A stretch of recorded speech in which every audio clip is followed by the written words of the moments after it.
Ya, Assalamualaikum warahmatullahi wabarakatuh.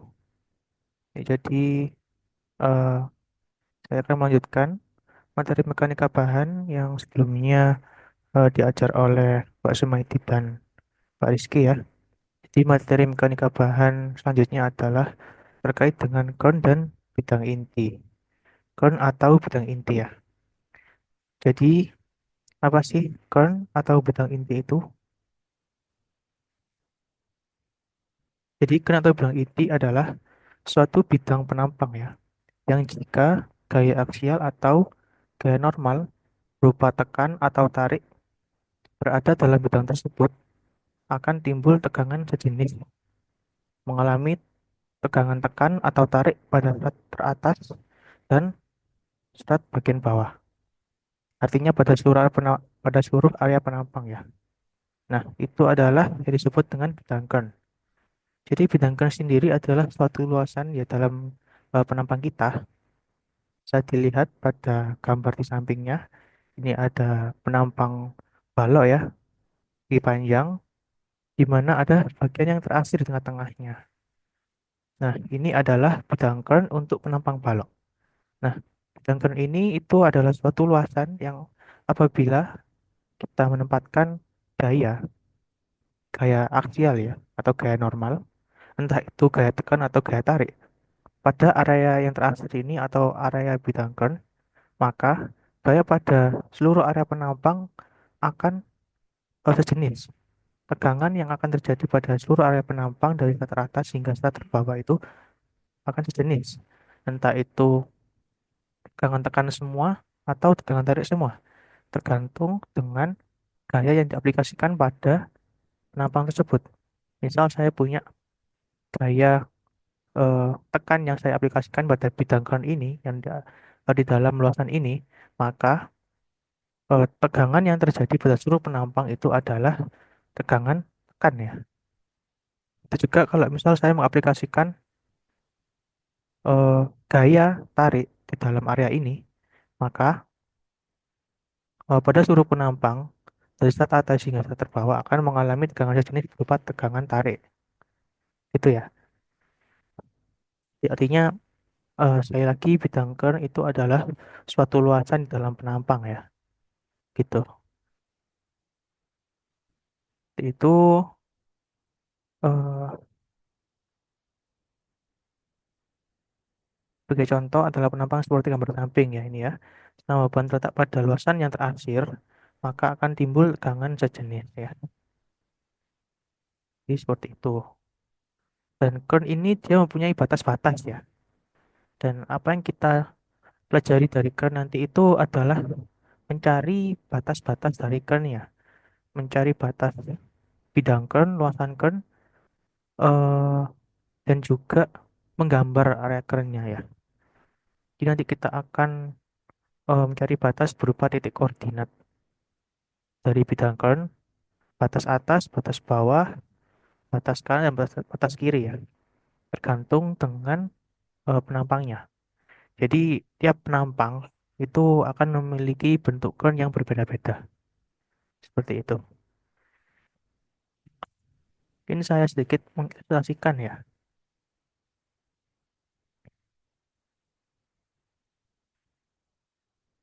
Hmm. Saya coba pakai whiteboard di sini.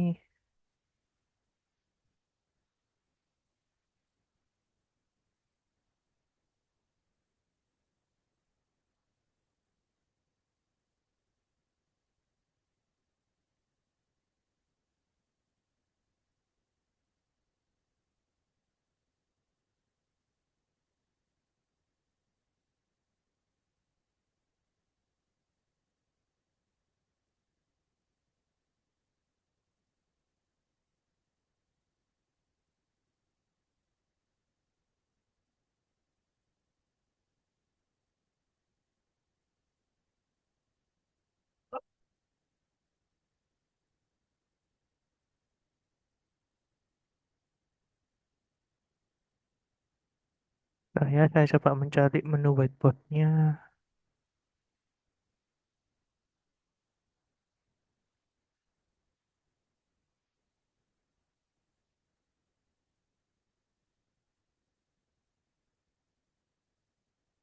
Saya ingin coba menggambar, eh ilustrasikan ya, mengilustrasikan tegangan yang terjadi apabila kita menempatkan gaya di dalam area kern dan di luar area kern ya. Terus saya agak lupa ini tempatnya di mana untuk whiteboardnya. Oh ini sudah.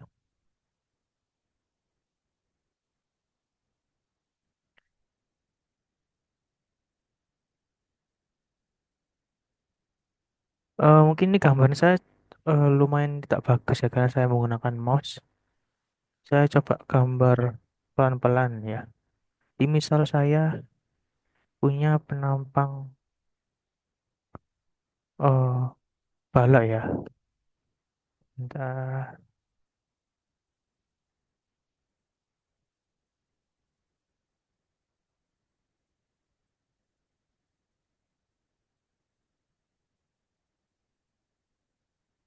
itu bagusnya.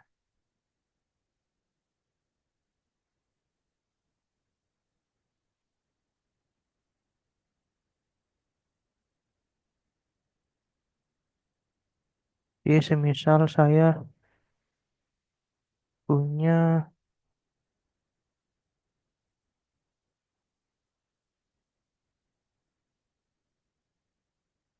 penampang bala ya dengan ukuran eh, B dikali H ya tingginya. Nah, untuk penampang bala itu dia memiliki bentuk dari bidang kon itu adalah seperti bola ketupat ya. Jadi saya coba gambarkan terlebih dahulu untuk titik beratnya. Mungkin saya kasih garis merah gini ya. Nah ini saya gambar sampai sini ya, biar nanti memudahkan untuk menggambar diagram tegangannya. Ternyata teks ternyata ini saya buat garis titik berat atau center of gravity. Of gravity. Ini kemudian kita coba gambar untuk titik berat di arah sumbu Y. Kemudian kita coba gambar untuk area kernnya. Mungkin saya pakai garis saja untuk mempermudah. Ini area kern saya pakai garis warna biru ya.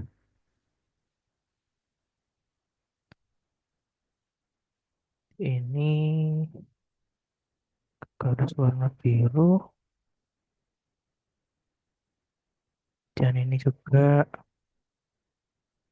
garis warna biru. Ini garis warna biru. Teruskan kita naikkan. Nah, seperti ini ya. Jadi eh, area warna biru adalah mungkin untuk arsirannya saya buat warna biru juga ya. Ini saya coba arsir. Ini adalah area clone untuk menampang balok bentuk segi panjang. Kita coba buat batas atasnya. Jadi diagram itu dia dibatasi oleh titik ya, titik batas. Kalau untuk penapang lingkaran, dia itu penapang segi panjang, yaitu punya titik batas di atas ini. Saya bikin warnanya orange di atas sini, kemudian di bawah, di kanan dan kiri. Nah, semisal saya meletakkan ban di titik tengah atau titik berat dari penampang ini ya.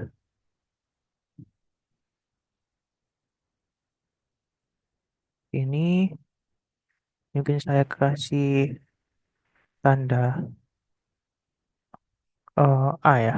Titik A, maka kalau dari eh, dilihat dari samping dari penampang,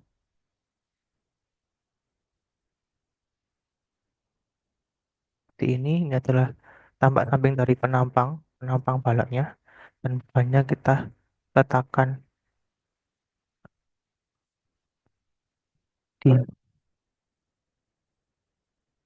di sini. Ini saya kasih warna biru juga ya, kuning saja ya. Ini oh tidak kelihatan. Saya ganti warna biru aja. Misal saya eh, aplikasikan beban P di titik berat dari penampang, di titik pusat dari penampang, maka tegangan yang terjadi itu akan merata ya. Tegangan yang terjadi akan merata dari slat teratas hingga slat terbawah. Gini ya.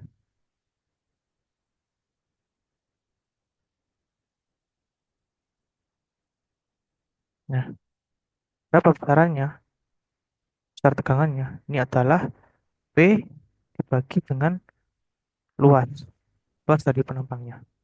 Besarnya akan merata dari slat teratas hingga slat terbawah.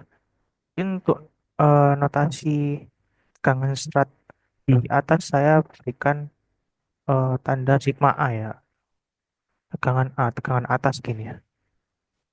Untuk di strat bawah itu ada sigma bawah atau sigma B gitu. Ternyata sama, B per A, B sama. Nah, gimana kalau misal saya meletakkan beban di titik di sini,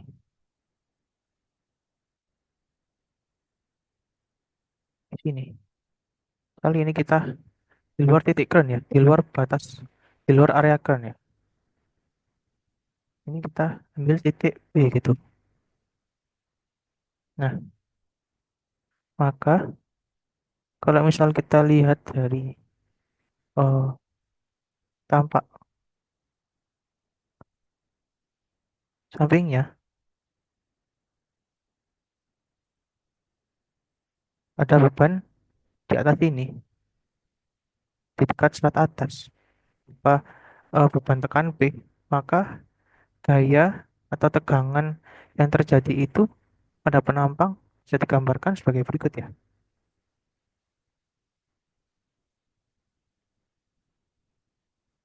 Gini ya.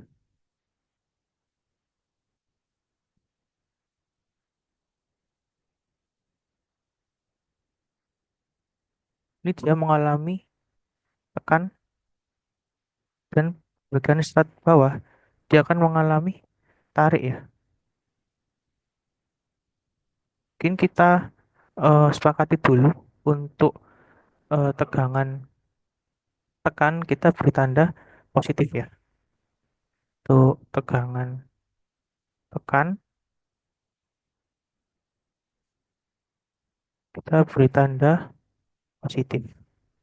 Jadi untuk tegangan tarik kita beri tanda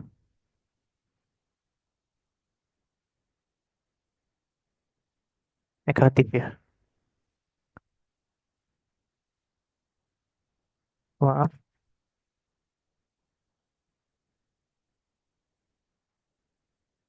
kalau di kelas sebelumnya sepertinya tegangan tekannya itu pakai tanda minus ya. Sedangkan untuk tegangan tariknya itu gunakan tanda positif. Ya. Nah, tegangan yang terjadi pada penampang yang dia diberikan daya di bagian atas dari penampang dan di luar area ground itu tak sejenis ya. Jadi di sekitar teratas itu akan terjadi tegangan tekan, sigma A minus atau tekan, dan di bagian bawah itu akan terjadi tegangan tarik. Saya beri tanda positif. Nah, ini ada tegangan yang tidak di sini. Nah, bagaimana kalau kita meletakkan beban di batas atas dari kern, di titik atas, titik teratas dari kern. Ini kita ambil titik C, gitu ya. Maka kalau misal kita gambarkan tegangannya itu akan menjadi seperti ini,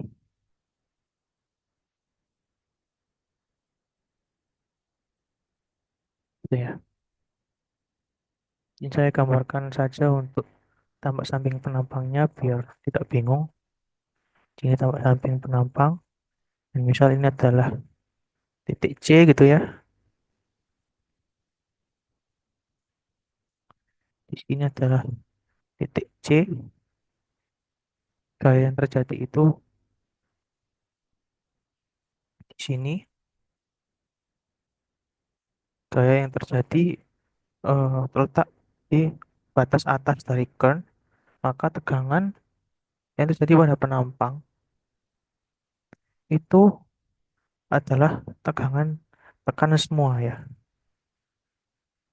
Tegangan tekan semua. Nah, ini sigma A sama dengan tekan ya.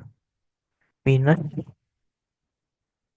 dan sigma bawah itu dia adalah sama dengan nol ya. Nah, kenapa kok nol? Jadi, apabila kita meletakkan beban di batas terluar dari kern, maka eh, misal saya meletakkan beban di bagian batas atas dari kern, maka tegangan atas dia akan memiliki nilai ya, nilai tegangan sekian MPa gitu. Nah, serat bawahnya dia akan mengalami tegangan sama dengan nol, tegangan sama dengan nol. Dan ini adalah eh, pasti ya, dan ini pasti. Bila saya meletakkan beban di sisi atas dari kern, maka tegangan bawahnya akan sama dengan nol. Begitu pula sebaliknya. Kalau misal saya meletakkan beban di titik bawah, batas atas, batas bawah dari kern, misal kita ambil titik D, maka kalau saya gambarkan di sini, ini adalah titik D, dan saya mengaplikasikan beban normal di titik D batas bawah dari kern, maka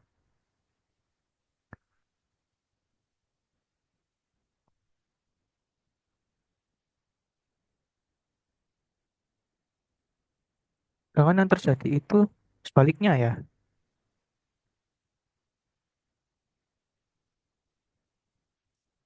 Yang terjadi adalah di strat terbawah dia ada tegangan tekannya, tapi kalau di strat teratas dia akan tegangannya akan sama dengan nol, gitu ya.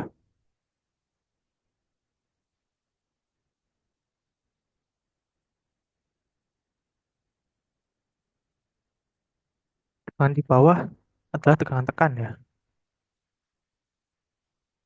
dan ini adalah kondisi tegangan sejenis juga ya, karena seluruh penampang mengalami tegangan tekan semua gitu ya.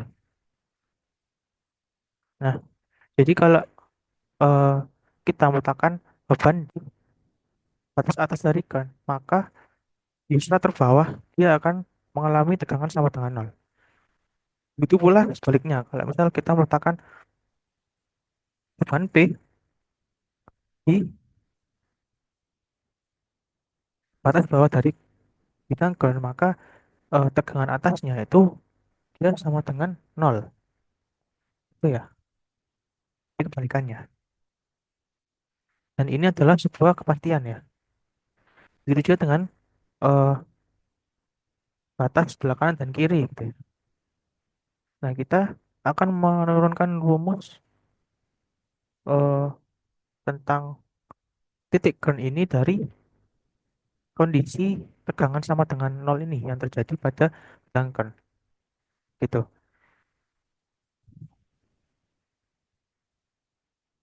ya.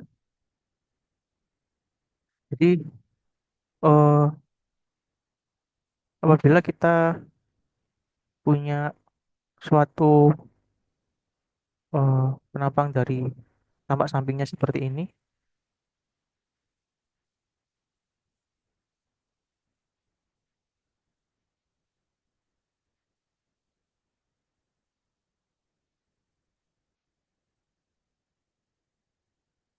mungkin sebelum ke penggunaan rumus, mungkin saya akan kembali lagi ke PPT ya. Ini sama dengan penjelasan sebelumnya, di mana kalau kita letakkan beban di batas atas kern, maka akan terjadi tegangan sama dengan nol di bawah, dan tegangan di atas itu ada nominalnya berapa MPa, berapa MPa gitu ya, sekian MPa. Itu juga dengan sebaliknya gitu. Nah, apa sih aplikasi dari Duncan ini? Dan salah satu aplikasinya itu adalah di beton prategang. Jadi beton prategang sendiri itu eh, dia harus terhindar dari gaya tarik ya. Jadi seminimal mungkin gaya tarik itu terjadi, gitu ya. Jadi dalam beton itu, beton prategang diusahakan eh, gaya tarik yang terjadi itu bisa diminimalisir. Nah, bagaimana itu bisa diminimalisir? Yaitu dengan memastikan bahwa gaya prategang yang diberikan pada beton prategang pada balok ini itu berada pada bidang kernya. Nah, apabila eh, gaya yang diberikan itu terletak pada bidang ker, maka seluruh penampang akan mengalami tegangan sejenis gitu ya. Kita kita kondisikan, kita dikondisikan dengan yang terjadi pada penampang itu adalah semuanya tekan semua gitu. Nah, itu adalah salah satu manfaat atau eh, pengaplikasian ya, penerapan bidang ker dalam bidang teknik sipil gitu ya. Kita akan masuk ke penurunan rumus. Ini saya coba eh, jelaskan lagi, balik lagi ke whiteboard.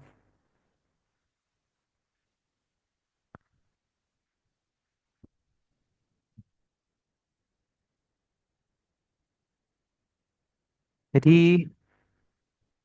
eh, kita ambil penurunan rumus itu dari kondisi tegangan sama dengan nol itu ya. Mungkin saya review ulang untuk rumus tegangan ya. Apabila kita punya suatu penampang balok seperti ini, kemudian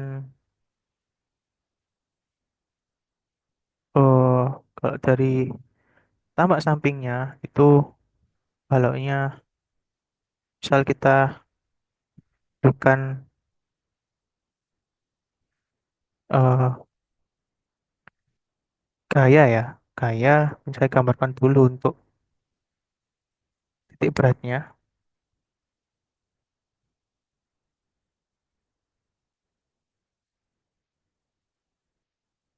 Ini misal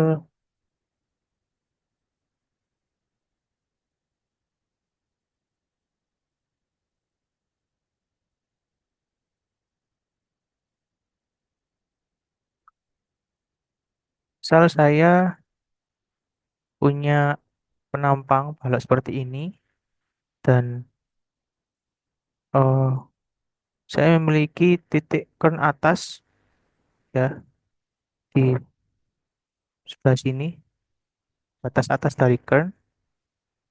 mungkin saya sebut dengan KA gitu ya. KA, kemudian titik bawah itu adalah KB, dan titik kanan adalah K kanan, KKN gitu ya. Titik sebelah kiri adalah K kiri, KKR. Misal saya punya area kon seperti ini ya, dan saya meletakkan beban di titik KA ini ya, beban saya, dan tinggi dari eh, beban ke titik berat itu adalah sebesar KA ya. Jadi KA itu adalah jarak ya, jarak dari eh, batas kon ke titik berat gitu ya. Nah, ini tingginya adalah KA gitu ya. Nah, ini kan sebenarnya adalah eksentrisitas gitu ya. KA itu kan jarak sama dengan eksentrisitas gitu ya. Artinya kan P itu diletakkan eh, diletakkan dengan eksentrisitas dari titik beratnya gitu. Ini saya bisa tuliskan E gitu ya. Ini adalah eksentrisitas. Jadi kon atas itu adalah eksentrisitas gitu ya. Nah, kalau kita eh, tuliskan lagi kondisi ini itu sama dengan seperti ini. P itu bisa kita pindah ke titik pusat dari penampang. Ini adalah P, dan P kali E itu adalah momen gitu ya. Seperti ini. Ini momennya adalah ke atas gitu ya. Berlawanan dengan jarum jam. Nah, ini adalah momen. Rumus momen adalah P dikali dengan eksentrisitas ya. Jadi kondisi ini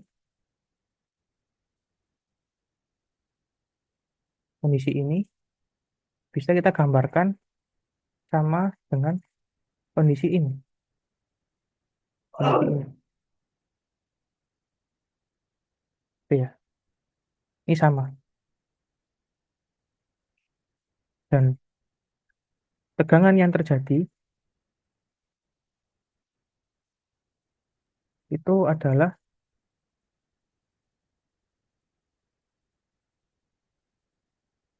ini.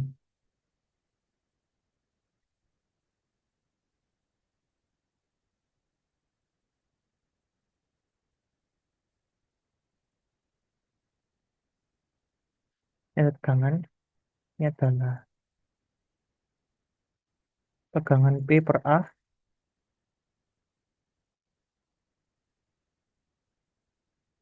dan ini ini adalah ini rumus untuk gaya P yang ada di titik berat. Ini adalah distribusi tegangan untuk kondisi P yang ada di titik berat. Ini bisa ditambah, dan untuk tegangan yang terjadi karena momen itu bisa kita gambarkan seperti ini. Ini.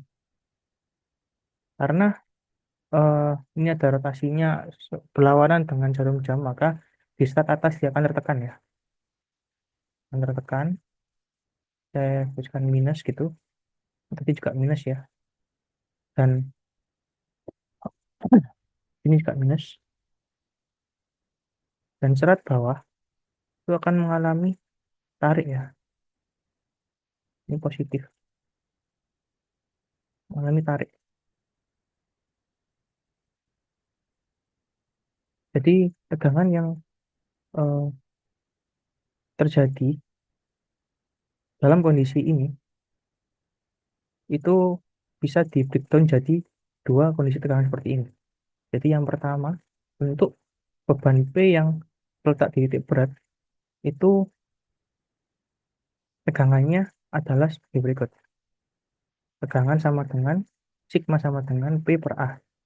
Kemudian untuk tegangan yang terjadi akibat momen M kali eh, M sama dengan P kali eksentrisitas itu adalah tegangannya terjadi adalah seperti ini ya.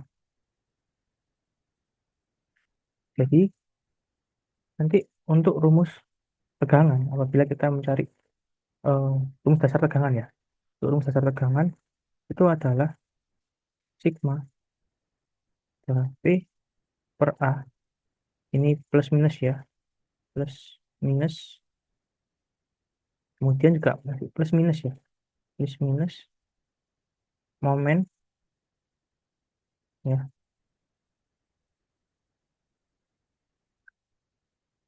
dikali Y per I gitu ya. Momen dikali Y per I. Jadi ini adalah rumus dasar dari tegangan ya. Jadi plus minus P per A, kemudian plus minus momen dikali Y per I gitu ya. Momen dikali Y per I. P adalah tegangan normal. Tegangan normal terjadi pada penampang dan A adalah luas penampang. M adalah momen yang terjadi dan Y adalah jarak dari titik berat ke serat yang ditinjau, serat terjauh yang ditinjau. Kemudian I adalah inersia ya. Ini adalah inersia gitu ya. I adalah inersia. Nah, karena eh, karena tadi kita mencoba menurunkan dari kondisi tegangan di bawah yang tegangannya sama dengan nol, maka nanti kita bisa menjadikan di rumusan ini bagian tegangannya itu juga sama dengan nol. Ya, ini saya coba eh, hapus ya. Hmm, coba hapus untuk bagian atasnya.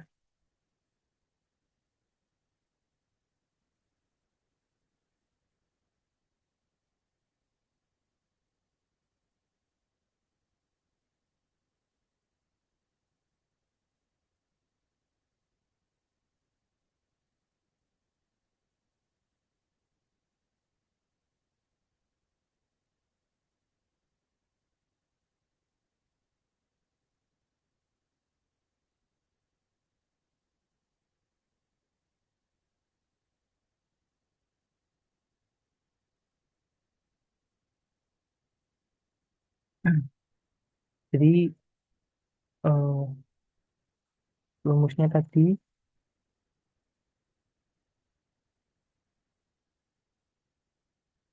rumusnya tadi adalah sigma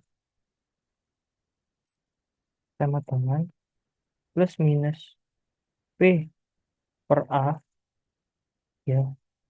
Ini plus minus momen kali Y per I. Kan momen bisa kita tuliskan sebagai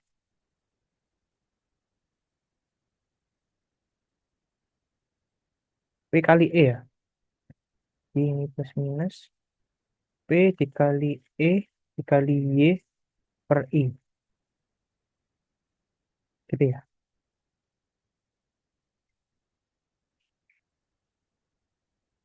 Dan eh, ada rumus modulus penampang ya. Modulus penampang itu adalah dimulakan dengan W. Rumusnya adalah inersia dibagi dengan Y. Gitu ya. Jadi kalau kita ganti bagian ini diganti dengan garis penampang, maka rumusnya akan menjadi seperti ini.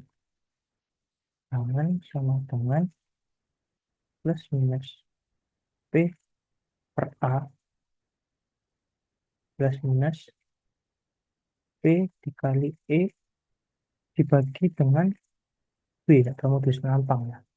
Ini dibalik karena rumus modulus penampang I-nya di atas. Dan ini kan karena I-nya di bawah, maka W-nya jadi di bawah gitu ya. Itu.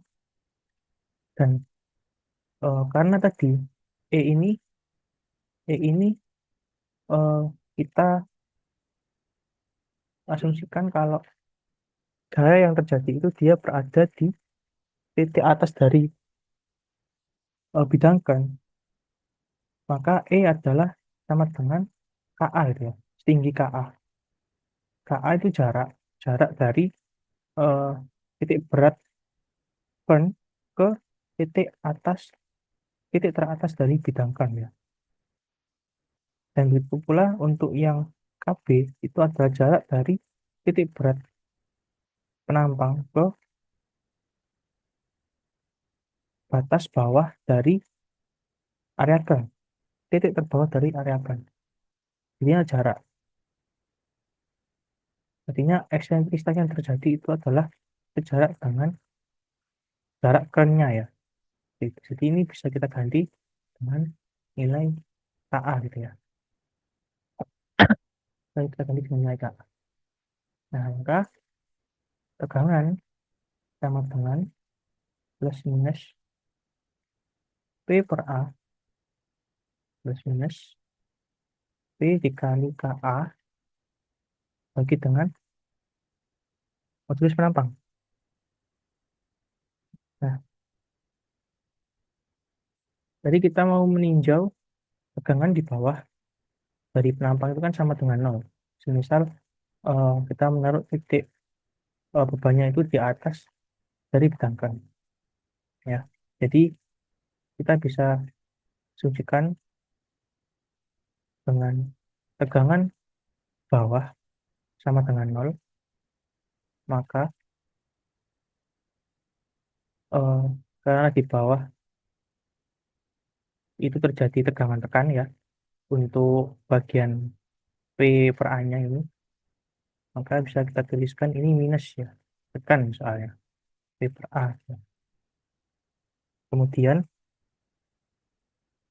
untuk tegangan yang terjadi akibat momen bisa terbawa kan terjadi tarik ya, T-nya plus, maka di sini kita bisa tuliskan rumusnya plus gini. Ini kita akan P dikali KA dibagi dengan lus penampang ya. Nah, karena kita mencari eh, tegangan di bagian bawah, maka modus penampang yang digunakan adalah modus penampang bawah. Artinya nanti eh, rumus yang digunakan untuk mencari modus penampang bawah adalah inersia X dibagi dengan Y bawah. Y bawah itu adalah jarak dari titik berat penampang ke serat terbawah ya. Karena kita meninjau tegangan yang ada di bagian bawah penampang. Nah, kalau yang dicari adalah eh, modus penampang atas, maka WA gini itu kita tuliskan inersia X dibagi dengan Y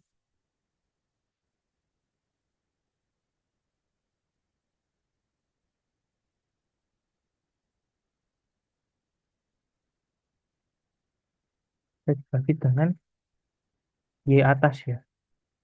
Artinya jarak dari titik berat ke serat teratas penampang. YA adalah YB. Nah, sama dengan eh, kalau kita tadi kan W atas, modus penampang atas itu digunakan kalau kita mencari tegangan yang ada di atas. Di persamaan ini nanti tegangannya sama dengan tegangan atas gitu ya. Nah, kalau misal kita mencari tegangan di sisi ini, maka nanti W yang digunakan adalah W kiri ya, W kiri. Karena W kiri itu adalah vertikal, maka inersia yang digunakan adalah inersia Y. Dan Y-nya adalah bisa kita tuliskan sebagai X kiri gitu ya, X kiri. Jadi X kiri adalah jarak dari titik berat penampang ke selat terjauh sebelah kiri penampang, X kiri. Nah, kalau kita mencari tegangan di sisi kanan, maka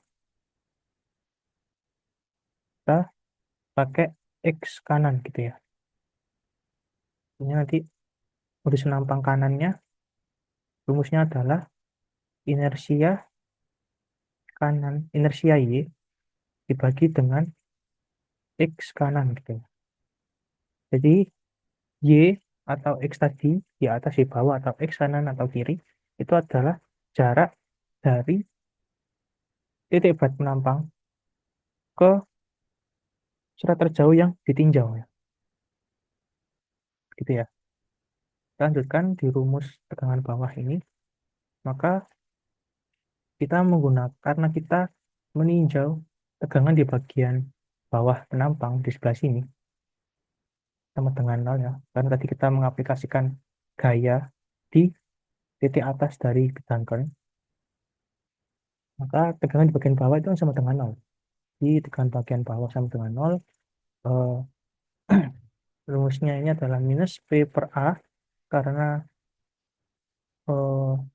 ini tadi P per A-nya dia kondisi tekan ya, kondisi tekan, P ini minus, dan untuk yang eh, tegangan akibat momen kan ini tadi, untuk di tegangan bawah dia kan positif, plus karena di bagian bawah itu banyak tertarik, maka ini adalah plus ya, tandanya plus P dikali KA per WB gitu ya. Kemudian kita ingin mencari nilai KA ya, ini KA. Berarti kita harus mengeluarkan P per WB-nya. Jadi kita keluarkan dulu, nol sama dengan P per WB, rumus penampang B, kalikan dengan ya, WB per A, WB per A ya, ini minus, kemudian ini adalah positif KA ya, KA, KA sudah ini. Kak cek tulisannya ya. Terus kita bisa eh, tuliskan lagi rumusnya sama dengan minus WB per A. Karena ini kan sama dengan nol, maka ini bisa kita coret P per WB-nya. Maka akan jadi seperti ini. WB per A plus KA sama dengan nol. Jadi rumusnya adalah KA itu sama dengan WB per A dipindah arus ke kanan, jadi WB per A gitu ya. Jadi rumus eh, dari jarak ke atas itu adalah modulus penampang bawah dibagi dengan pas penampangnya. Seperti itu ya. Jadi itu adalah penyuluhan rumusnya. Ini, nah ini bisa langsung kita eh, tuliskan untuk rumus jarak ke bawahnya juga. Bisa langsung kita tuliskan seperti ini. Ininya ke bawah sama dengan W atas per A gitu ya.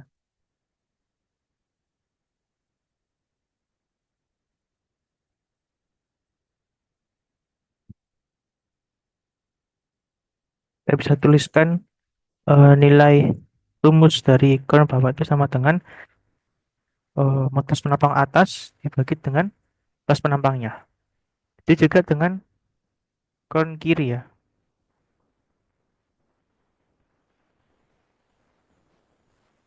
Untuk kurun kiri,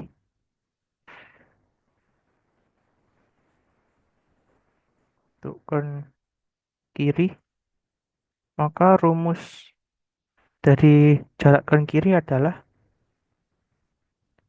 tulis penampang kanan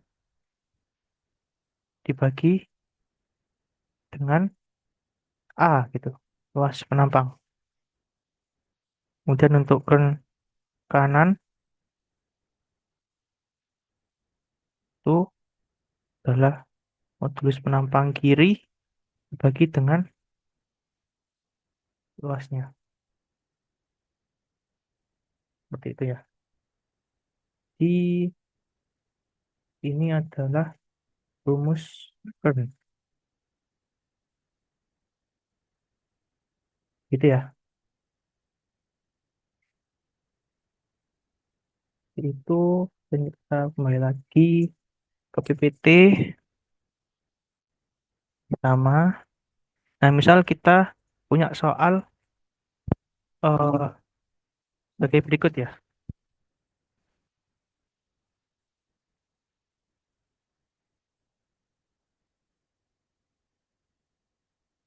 Kita untuk menggambarkan bidang kern ya. Dan ini adalah penyelesaiannya. Jadi langkah yang pertama kita harus menentukan titik berat ya dari bidang kita ini, bidang segi panjang ini balok kita. Karena ini simetris, maka kita bisa langsung mengetahui titik beratnya itu ada di tengah-tengah ya. Jadi untuk di sumbu X, ini lebarnya adalah 25 cm, berarti untuk titik beratnya adalah 12,5 cm dari sisi kanan dan kiri gitu ya, di tengah-tengah sini. Nah, simetris. Jadi kita bisa tuliskan, eh, kita bisa gambarkan titik beratnya dari tengah-tengah sini, dan untuk di sumbu Y sama karena ini adalah simetris, penampangnya adalah segi panjang, maka titik berat di arah vertikal sumbu Y adalah 30/2, yaitu 15 cm ya. Jadi kita gambarkan garis titik beratnya adalah seperti gambar ini, garis biru putus-putus ini. Nah, saja setelah kita melakukan titik berat dan kita sudah menggambarkan titik beratnya ya, bebas bisa digambar atau tidak, yang penting kalian tahu untuk posisi titik beratnya gitu ya, di arah sumbu X dan di arah sumbu Y. Nanti karena itu akan digunakan untuk menentukan jarak seratnya ya, jarak serat terjauh. Karena ingat, jarak serat terjauh itu dihitung dari titik berat ke serat jauh yang ditinjau ya. Jadi setelah kita menentukan titik berat dari penampangnya, maka kita selanjutnya mencari jarak serat ya, jarak serat terjauh. Di sumbu X, X kanan dan X kiri karena sama, bisa kita langsung tuliskan X gini ya. Jarak serat terjauh adalah 25 dibagi 2 ya. Ini dari eh,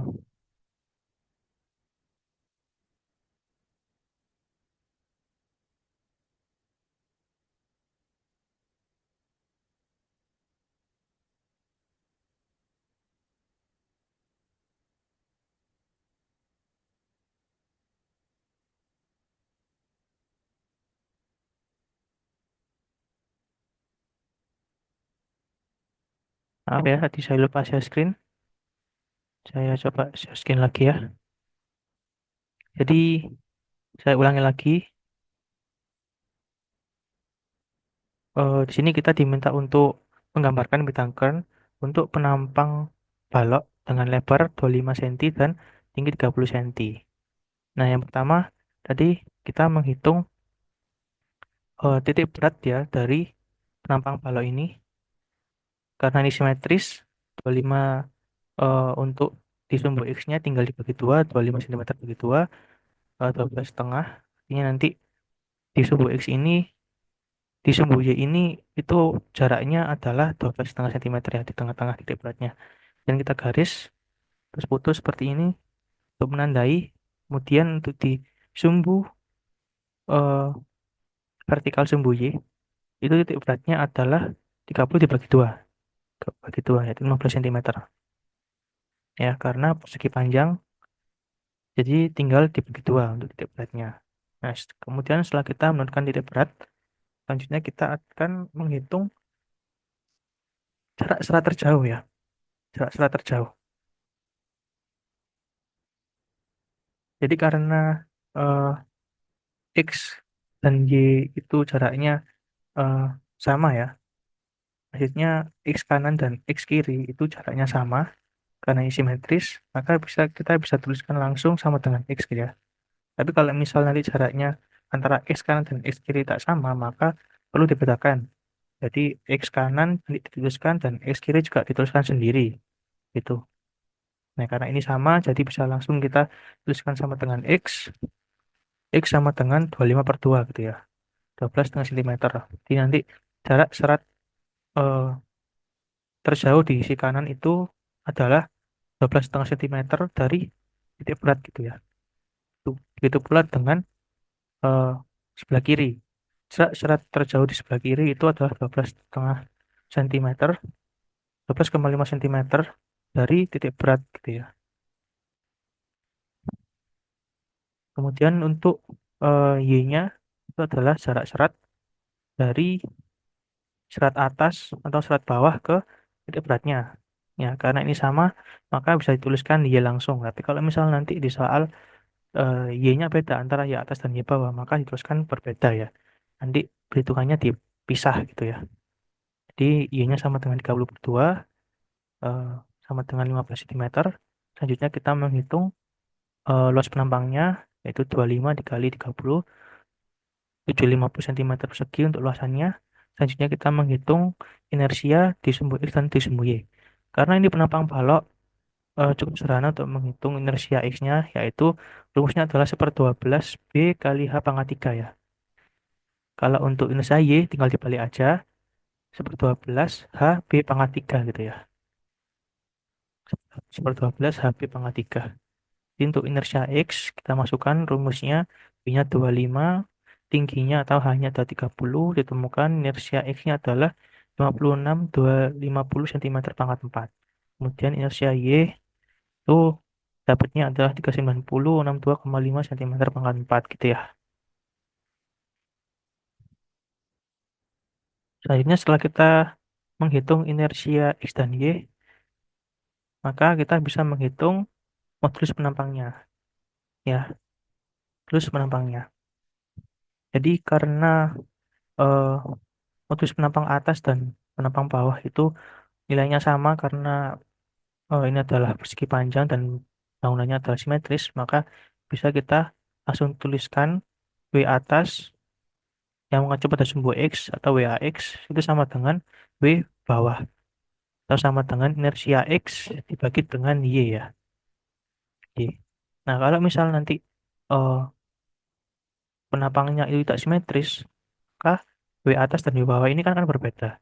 Nanti perlu dipisah perhitungannya menjadi eh, W atas sama dengan inersia X per Y atas. Untuk yang W bawah adalah W bawah sama dengan inersia X dibagi dengan Y bawah gitu ya. Nah, karena ini sama bisa langsung kita tuliskan sebagai berikut dan kita dapatkan untuk nilai W atas dan W bawah. W bawahnya adalah 3750 cm pangkat 3. Ya. Kemudian kita bisa menghitung juga untuk modulus penampang kiri dan kanan. Karena ini juga sama, maka bisa kita langsung tuliskan W kiri terhadap sumbu Y itu sama dengan W kanan terhadap sumbu Y. Kemudian rumusnya adalah inersia Y per X. Dan kita dapatkan nilainya adalah 3125 cm pangkat 3 ya. Gitu.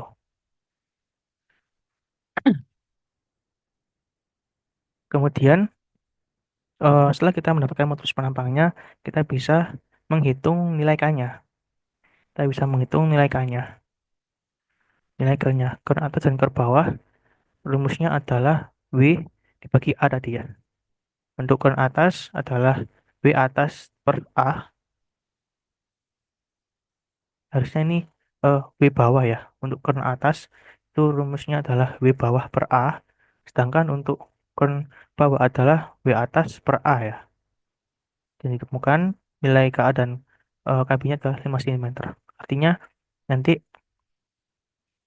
titik atas ini itu adalah tinggi 5 cm ya. Dan titik di bawah titik bawah dari ground itu artinya jaraknya 5 cm juga dari titik berat gitu ya. Kemudian kita menghitung eh, current untuk titik ground kiri dan titik ground kanan. Sama rumusnya untuk ground kiri itu adalah rumusnya W kanan per A. Untuk ground kanan itu adalah W kiri per A gitu ya. Jadi besarnya adalah 4,167 cm. Jadi untuk kanan ini adalah besarnya 4,167 cm jaraknya dari titik berat. Kemudian untuk yang kiri, yang kan kiri itu jaraknya adalah sama juga 4,167 cm ya dari titik berat. Nah ini eh, karena antara atas dan bawah itu sama karena penampangnya simetris, maka perhitungannya bisa langsung seperti ini ya. Disama-sama dengankan gini. Apabila eh, untuk nilai nilai apabila bangunan atau penampangnya itu berbentuk tidak simetris, maka ya nanti dipisah ya untuk perhitungannya. Mulai dari tadi Y atas, Y bawah, kemudian eh, X atas, X kiri dan X kanan gitu ya. Begitu. Kemudian nanti juga dihitung untuk W atas, W bawahnya, W kiri, W kanan, dan kon atas, kon bawah, dan kon kiri, kon kanannya itu nanti perhitungannya dipisah gitu ya. Nah, ini untuk contoh eh, perhitungan untuk bidang persegi panjang atau penampang balok. Untuk contoh perhitungan untuk kern nanti bisa dipelajari lagi ya.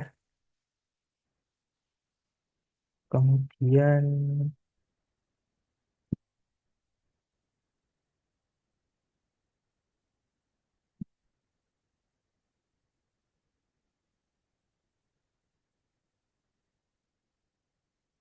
nah, kemudian gimana kalau misal penampang yang diminta untuk digambarkan bidang kernya adalah penampang berbentuk lingkaran dengan diameter 30 cm. Ya, maka hitungan konsepnya juga sama untuk perhitungannya. Kern itu adalah W dibagi dengan luasan ya. W dibagi dengan luas penampangnya. Pertama kita mencari titik beratnya juga karena ini adalah lingkaran maka titik beratnya adalah diameter per 2 gitu ya. Di ini adalah R ya. Ini juga adalah R dari jari diameter per 2 dan untuk jadinya adalah mencari serat terjauh ya. Nah, karena serat terjauh ini di lingkaran kan sama yaitu bernilai jari-jari maka bisa kita tuliskan X sama dengan Y sama dengan 30 per 2 atau 15 cm gitu ya. Ini kita mencari luas penampangnya yaitu BR kuadrat. Kita masukkan ke rumusnya. Dapatkan luasnya adalah 706,5 cm persegi. Kemudian kita menghitung inersianya. Perlu diingat untuk bidang penampang lingkaran, entah itu lingkaran yang full atau lingkaran yang di dalamnya ada rongganya atau hollow gitu ya, seperti ini. Hollow seperti ini. Inersia yang digunakan itu bukan inersia X dan inersia Y. Inersia yang digunakan adalah inersia polar ya. Dan rumus inersia polar adalah Untuk penampang lingkaran full adalah PD pangkat 4 per 32. Ya, dan kita masukkan inersianya dapatkan 79.481,25 cm pangkat 4 ya. Itu. Kemudian setelah menemukan inersianya, kita menghitung modulus penampang ya. Dan karena penampang lingkaran ini adalah simetris, maka bisa kita tuliskan modulus penampang atas, bawah, kiri, dan kanan itu besarnya sama seperti ini. Tinggal kita masukkan rumusnya, inersia dibagi Y, inersia yang digunakan adalah inersia polar, dan tadi kita sudah hitung, maka nilai modulus penampangnya adalah 5298,75 cm pangkat 3. Kemudian K-nya atau kernya itu adalah W dibagi luas penampang. Dapatkan K-nya adalah 7,5 cm. Nah, maka untuk jarak kern itu kiri dan atas bawah, kiri dan kanan kan sama 7,5 cm. Dan bentuknya juga lingkaran ya. Gini, seperti itu.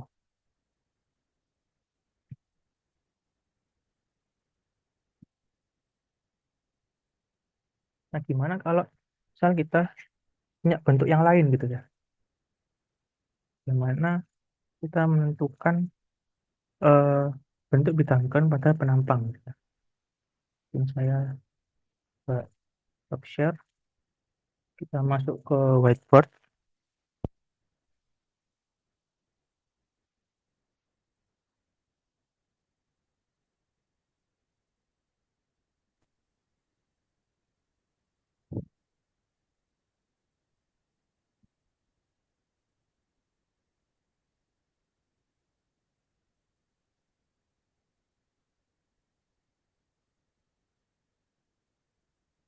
Ya, jadi semisal di sini saya punya penampang persegi panjang ya, dengan titik sudut A, B, C, D.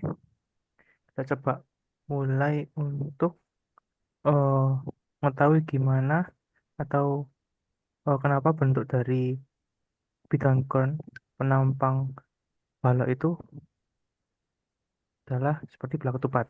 Nah, pertama kita buat titik beratnya seperti ini, titik berat. Kemudian untuk sisi A dan B itu diwakili oleh satu titik dia, yaitu kern bawah. Nah, itu titiknya itu adalah berseberangan di bagian bawah dari titik berat gitu ya. Dan untuk sisi BC itu dia berseberangan ya. BC itu adalah sisi sebelah kanan dan dibatasi oleh titik kern di sebelah kiri gitu ya. Dan untuk titik DC bagian bawah, maka titik yang mewakili adalah titik kern atas berseberangan. Untuk yang sisi bawah, maka titik kernnya dibatasi oleh titik di atas atau kern atas. Untuk sisi A dan D itu dibatasi oleh titik kern kanan di seberang ya. Sisi A, D itu adalah dari sisi kiri, maka titik kernnya, batas kernnya itu diwakili oleh titik kern kanan ya. Itu. Jadi untuk sisi AB, sisi atas, itu dia diwakili oleh titik kern bawah, di bagian bawah. Untuk sisi BC, sisi kiri kanan, maka titik kern yang mewakili ada di sebelah kiri dari titik berat atau kern kiri. Jadi berseberangan gitu ya. Dan konsepnya adalah satu sisi diwakili oleh satu titik kern gitu ya. Satu sisi terluar itu diwakili oleh atau dibatasi oleh satu titik kern. Dan titik kernnya itu berseberangan gitu. Kemudian setelah titiknya kita dapat, kita bisa hubungkan titik-titiknya dan kita bisa arsir gitu ya. Dan kita dapatkan luas atau area dari bidang kern untuk menampang si panjang. Dan kalau di lingkaran, menampang lingkaran dengan titik beratnya di tengah, maka karena di semua sisi itu dia memiliki jarak kern yang sama. Jadi nanti kernnya akan terbentuk di titik dan membentuk lingkaran gitu ya. Karena itu untuk menampang lingkaran, bentuk kernnya itu adalah lingkaran juga. Tuh. Ini adalah sisi terluar itu diwakili oleh satu titik kern di seberang dari titik berat penampang gitu ya. Kemudian gimana kalau kita mempunyai bentuk profil penampang I seperti ini?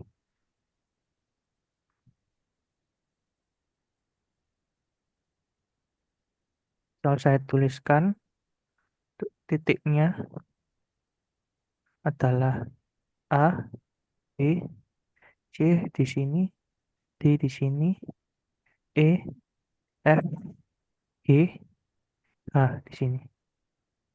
Konsepnya sama, yaitu kita pertama harus membuat titik beratnya terlebih dahulu. Garis titik beratnya terlebih dahulu, seperti ini. Nah, kemudian kita cari sisi terluar dan dari sisi terluar maka titik keringnya ada di seberang seperti ini untuk AB, maka si titik keringnya ada di bawah. Untuk FH di atas dan untuk BH ada di sebelah kiri, dan untuk sisi AF itu ada di sebelah kanan nantinya gitu ya.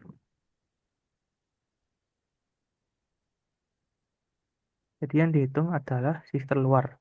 Jadi untuk garis belokan-belokan itu karena DC dan GH itu segaris, maka bisa langsung dibuat titik bantu. Juga begitu juga dengan ADEF. Karena segaris langsung bisa dibuatkan titik bantu, garis bantu seperti itu. Dan untuk titik kerennya ada di sebelah kanan gitu. Dan kita bisa dapatkan titik-titiknya dan kita hubungkan, kita gambar, kita arsir. Dan ini adalah bidang keren untuk profil penampang I. Dan perlu diingat untuk titik keren itu bisa berada di luar dari penampang seperti ini. Dan tergantung perhitungannya. Kalau titik kerennya ada di luar penampang, maka tidak usah bingung karena memang bisa seperti itu gitu ya. Tergantung nanti hasil perhitungannya gimana gitu.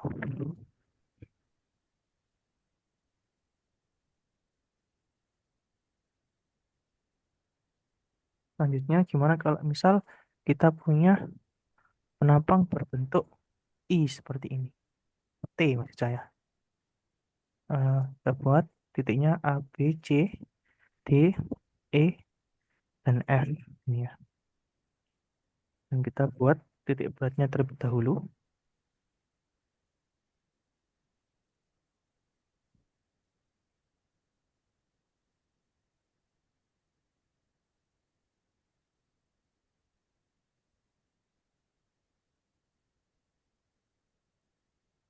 Ini X dan di arah sembunyi.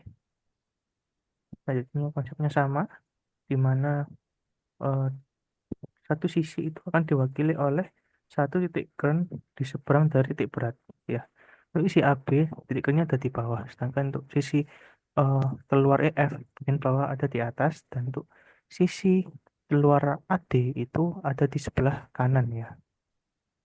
Di sebelah kanan titiknya. Jadi saya ganti untuk EF harusnya agak ke atas titik kernnya, atas kernnya.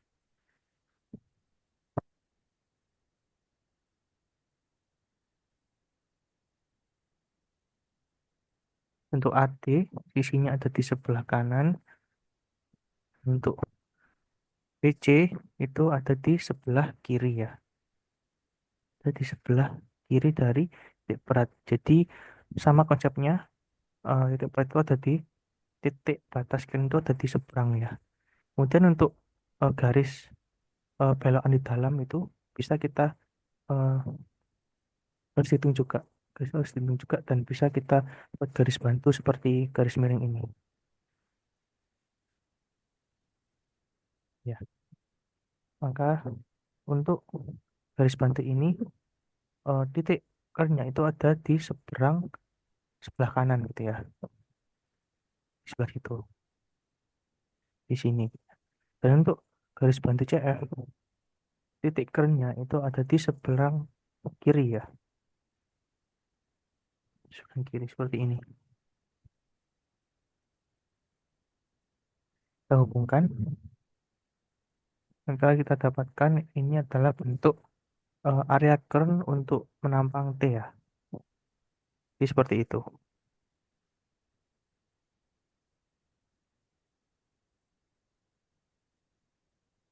Jadi untuk eh, penampang T itu kan di sisi BCGH itu satu garis ya. Jadi untuk garis bantunya bisa langsung kita tarik. Beda kalau dengan yang DE itu kan dia berkelok-kelok dan juga CF. Maka kita tarik garis bantunya langsung eh kita tarik garis lurus antara C dan F dan antara D dan E gitu ya. Nah, itu untuk garis bantunya. Karena tetap harus dihitung untuk sisi berkeloknya gitu ya. Sisi penampang gitu ya. Oke. Saya kembali lagi ke PowerPoint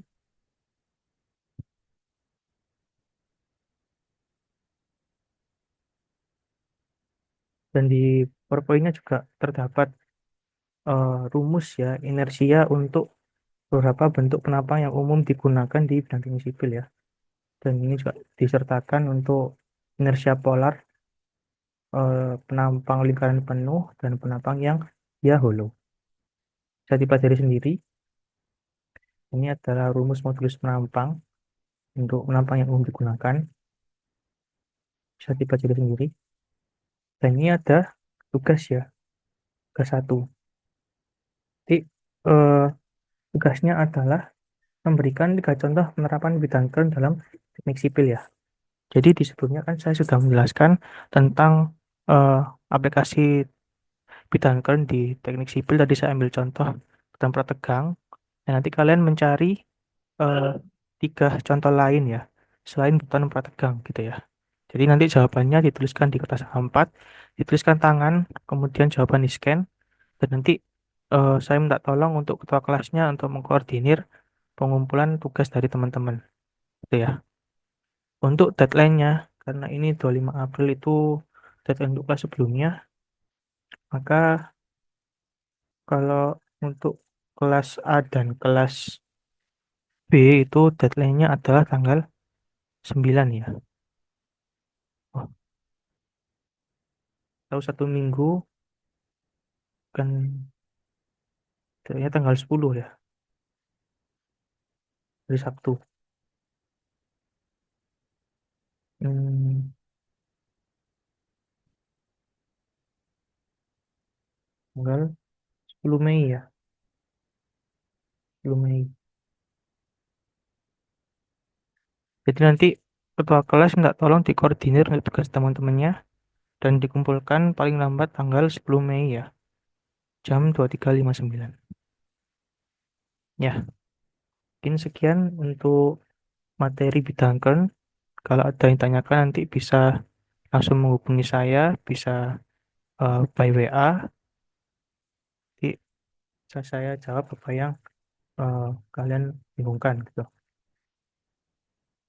Ya, jadi sekian untuk teman kali ini, untuk materi kali ini.